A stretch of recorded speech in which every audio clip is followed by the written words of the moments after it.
All I'm saying is you better sell your camera because the iPhone 12 Pro is coming. Hey, you and me, we got something in common. This is our journey. And we're going to go through the ups, the downs, and everything that comes with that, but we are going to learn from each other.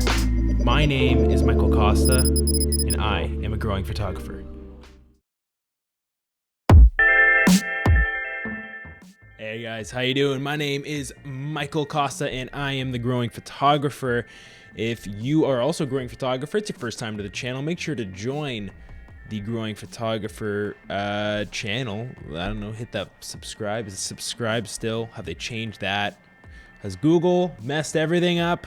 Obviously the big news came out. We have the new iPhone 12s. With the new iPhone 12s comes the new iPhone Pros.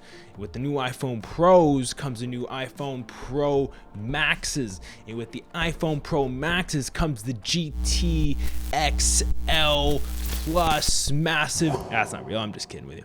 But in all seriousness, we got a lot to talk about because what I want to answer for you today, similar to when the iPhone 11 came out, is will this camera be good enough for you? And the iPhone 11, remember we talked about it, I said this might be good enough for you. Now we're talking about the 12, and just give you a bit of a sneak peek here, I think it is. You can just trade in your DSLR, your mirrorless camera, whatever it is, and just start shooting Apple. Can you imagine how weird that would be? People being like, hey, I shoot Sony, I shoot Nikon. Okay. No one's gonna be shooting Nikon in a bit, but what do you shoot on? I shoot Apple. It's like, what? What are you talking about? Okay, so let's get into it. I'm gonna be a little in and out. Unfortunately, with the Pros and the Pro Maxes, there are some changes, some alterations here. Primarily going to be talking about the Max though, because that is what I'm talking about. And when we get to the price point, you'll see why. Both phones will be waterproof and dust resistant. It's gonna be that same IP68 that we're used to with the recent models. And I believe the XS also had it. Now, just a quick heads up. I said this in the 11 video, but my phone I don't have on me, but I heard that you could submerge it underwater for 30 minutes up to 6 feet. I went to Cuba, I put it underwater, it died. Never trust it. Like, use a water casing. This is the same standard that my phone has, so do not go shooting a bunch of underwater footage, just bare naked phone. You better get some sort of underwater casing. Now the Pro is taking a step up as far as the screen size. We're seeing a 6.1 inch. And then with the Max, we're gonna see a 6.7 inch. That is a massive, massive touch display for the photos that you're taking. You can edit native onto this thing, unreal. The iPhone 12 Pro and 12 Pro Max will both be able to use the Apple ProRAW photo file format when it launches later this year. You are going to be able to take raw photos with your iPhone, and you will be able to edit natively. On the native Apple app, photo editing app, you will be able to edit raw photos. Unreal. We've already seen some really big adjustments to Apple Photos as well throughout the last year, getting the option to edit shadows, highlights, some of the really intricate stuff. So this is really powerful. Now, getting back to the hardware side of it though, pretty impressive lens setup we have here. Now, returning again for another generation is a 3 camera setup. With those 3 cameras, we're getting 12 megapixels all the way around. Don't get demotivated by that. Megapixels don't matter that much. I talk about it a lot. I'm gonna talk about the sensor later, which is a lot more impressive. We have a 2.4 aperture on an ultra wide. That is very, very good. We have a 1.6 wide angle. Gonna be able to shoot some low light and get some really dope bokeh, hopefully.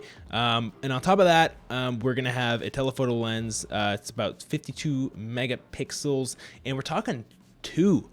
2 is the aperture on this telephoto. That's pretty impressive.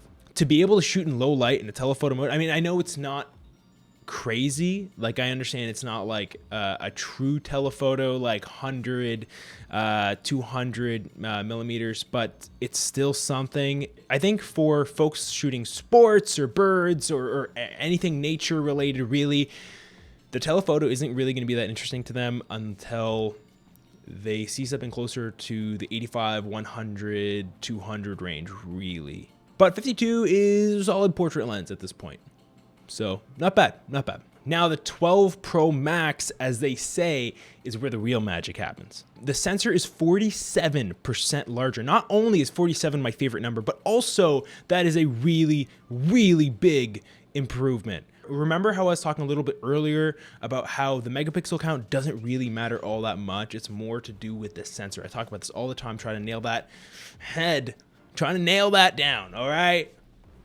Just stop looking at megapixels. Yeah, so obviously you're going to get some really clean, sharp images. But on top of that, they're also saying that it's going to improve your low light performance by 87%. The source that I picked this off of literally said, and I need to pull this up because it was kind of funny. Both models will be able to essentially see in the dark. Low light performance has been a struggle for mobile in general for a long time, and it's been a struggle for a lot of beginner photographers. We're talking about people who started off with a T whatever eye and their stock lens, right? We're talking about those people who couldn't push below an f4, but now you have 3 separate cameras essentially, and all 3 of them, your wide, your ultra wide, your telephoto, they're all going to shoot below 2.4. And with the sensor size being so large, we're letting so much light in. You're going to be able to capture at night. Now, if you were shooting crop sensor, maybe you're shooting on an older DSLR or mirrorless, and you're just like, you're trying to shoot video, you're shooting handheld, you're getting a lot of shake. You're like, damn, I really wish I had a full frame camera of the new age that has the in-body stabilization in the body and the lens. You have some image stabilization as well. Well, guess what? You're going to get in-body stabilization within the iPhone 12.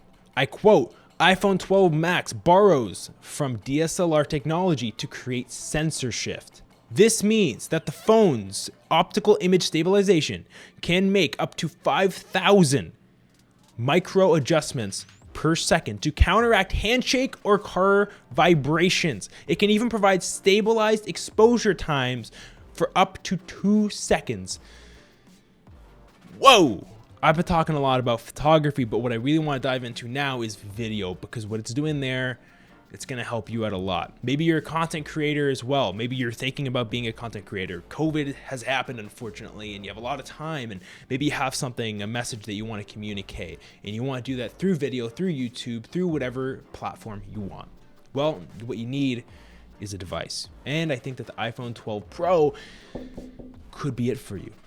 The Pro Max is going to have HDR recording. It will be able to capture 10-bit HDR recordings, meaning that it will be capturing 60 times more colors. Can you imagine how rich your video footage is going to look? And what I am being told is that you will be able to edit this footage within your native editing app as well. Now, I've been talking a lot about how well this thing's going to perform in low light. Well, what about video? Will it be able to do that in low light as well? Yes. The Pro and Pro Max will also feature a LiDAR scanner. This is basically what measures how long it takes light to reach an object or your subject. It also means that your focusing on low light will be really, really good too. We're talking about 6 times faster in low light. Now, all of this is really cool, but you're thinking, Mike, I definitely saw your iPhone 11 video, and I know based off of that this is going to be expensive. Yes, Apple typically charges a lot. My argument at the end of the 11 video, though, was if you're talking about getting a new gen phone and shooting really high quality photo and video, it was going to be worth it. Well, guess what? We were talking a lot about the Pro and the Pro Max and how the Max is just another step up. It's just unreal. This thing's a beast. But guess what? The Pro Max is going to be starting at $1099 USD. Now, if you're Canadian, that's about $1 gazillion, okay?